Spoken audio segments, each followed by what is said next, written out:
पक्षाकडून अशा प्रकारचे? बघा, आम्ही करोना काळामध्ये, संकट काळामध्ये आमदार महाराष्ट्राच्या आपलं 1 महिन्याचं वेतन द्यावं हे ठरवलं आणि मुख्यमंत्री सहायता निधी द्यावा, कारण संकट महाराष्ट्रात होतं. तेव्हा भारतीय जनता पक्षाचे सगळे उपटसुंब आम्ही मुख्यमंत्र्यांचा निधी महाराष्ट्रात देणार नाही आणि त्यांनी PM केअर फंडात पैसे पाठवले. मग आता तुम्ही कोणत्या तोंडानं मुख्यमंत्री सहायता निधीला पैसे देता? घ्यात. हां, तुम्ही ढोंगी आणि बकवास लोक आहात. तुम्ही प्रत्येक गोष्टीत राजकारण करता. आम्ही करू ना. आज उद्धव ठाकरे जाहीर करतील पक्षप्रमुख आमचे. तुम्ही आम्हाला प्रश्न विचारू नका. सरकारला हा प्रश्न विचारला पाहिजे, तुम्ही काय करताय? उपकार करत नाहीत भारतीय जनता पक्षाचे लोक. यांचे खिसे जरी झटकले मुंबईतल्या SRA प्रकरणात तरी 5-10 हजार कोटी रुपये सहज पडतील आत्ता एका दिवसामध्ये. ते SRAचे अधिकारी जे आहेत ना, बसलेत ना तिथे. काय त्यांचं नाव? काय कल्याणकर ना? या टोळ्या ज्या आहेत नेमलेल्या, हे सगळे लाडके बिल्डर्स, SRA वाले. बघा, तुम्ही एक महिन्याचा पगार द्यावा ना. तुम्ही निवडणुकीवरती 1-1 लाख कोटी खर्च करताय. ग्रामपंचायतीच्या, क्रिकेट बोर्डाच्या निवडणुकीत, आणि शेतकऱ्यांसाठी मराठवाड्याचा पैसा नाही. काय हा महाराष्ट्र लक्षात घ्या. ही वेळ वरती अशी आली नव्हती.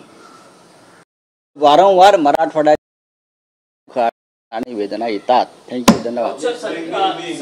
गिरीश महाजन गेलेले होते, ज्यांना संकट मोचन म्हणून ओळखलं जातं या सरकारचं. ते ज्यावेळेस गेले, शेतकऱ्यांचा आक्रोशाला त्यांना सामोरं जावं लागलं आणि त्यानंतर त्यांनी उद्धटपणे शेतकऱ्यांना सांगितलं की मी काय पैसे गाडी. प्रश्न तो नाही आहे. संकट मोचक वगैरे अफवा आहेत.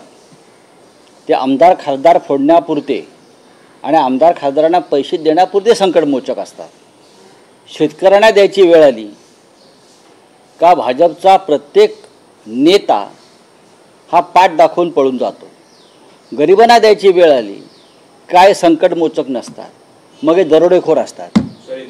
बोलिये. सोनम वांगचूक गेल्या अनेक दिवसांपासून उपोषणाला बसले. काल तिथंचे तरुणाई जी आहे ती आक्रमक झालेली, कारण की सोनम वांगचूकच्या उपोषणाच्या संदर्भात कोणतंच तोडगा जो आहे तिथच्या सरकारकडनं काढण्यात येत नाहीये, केंद्र सरकारकडनं. लडाख, लेह हा भारताच्या सीमेवरचा भाग आहे. जर तुम्ही भारताच्या सीमेवरच्या लोकांना आणि त्या सीमा शांत ठेवू शकत नसाल तर तुम्ही कसले विश्वगुरू? तुम्ही दिलेली आश्वासनं प्रधानमंत्री मोदींनी पाळली नाहीत. पूर्ण राज्याचा दर्जा देण्याची, जेव्हा 370 कलम हटवलं तेव्हा लेह लडाखला पूर्ण दर्जाचं राज्य देण्याची घोषणा कोणी केली होती? अमित शहाने केली होती, नरेंद्र मोदीने केली होती. आज तिथे ज्याला तुम्ही जैन झी म्हणता ते रस्त्यावरती उतरलं आहे आणि तुम्ही पळून गेलाय. तुम्ही बंदी घातली आहे तिकडे आंदोलनावर. पण ही वेळ का आली या देशामध्ये? भारताची सीमा जिथे बाजूला चीन आहे, जिथे चीन आहे आणि चीन घुसलेला आहे लडाखमध्ये, हे विश्वगुरूंना कोणीतरी सांगा जाऊन. आणि तुम्ही भारताच्या सीमेवरचं राज्य शांत ठेवू शकत नाही. सोनम वांगचूक सारखा एक सामाजिक कार्यकर्ता आंदोलन करतोय त्या भागासाठी, तुम्ही त्याला 16 दिवस उपाशी ठेवता. 16 दिवस त्याने उपोषण केलं आहे. सरकारतर्फे कोणी तिकडे जायला तयार नाही. हा काय निर्दयपणा आहे? अनेक राज्यांमध्ये हा संतोष आहे.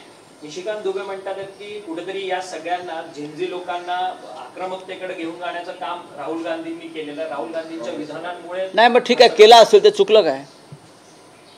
आक्रमकता काय तुम्हीच दाखवायची का फक्त? जर असंतोष उफाळून आला तर त्यात चुकलं काय? ही लोकशाही आहे. मग तुमचा अत्याचार, तुमची दरोडेखोरी, तुमचा भ्रष्टाचार हे सहन करायचं का? बरोबर आहे राहुल गांधींचं. बोलिए. देखिए, लद्दाख और लेह की जनता की जो मांग है उसको देश का समर्थन है. ये जो मांग है ये जायज़ मांग है. जब आपने जम्मू कश्मीर का 370 हटाया तब आपने कहा था, अमित शाह जी ने कहा था, गृह मंत्री ने, ये मोदी जी का आश्वासन है चुनाव में कि आपको पूरे राज्य का दर्जा देंगे. अगर आपने कहा है और जैन जी सड़क पर है तो आप उनको गुनहगार क्यों ठहरा रहे हो, उनके ऊपर क्यों गोली चला रहे हो?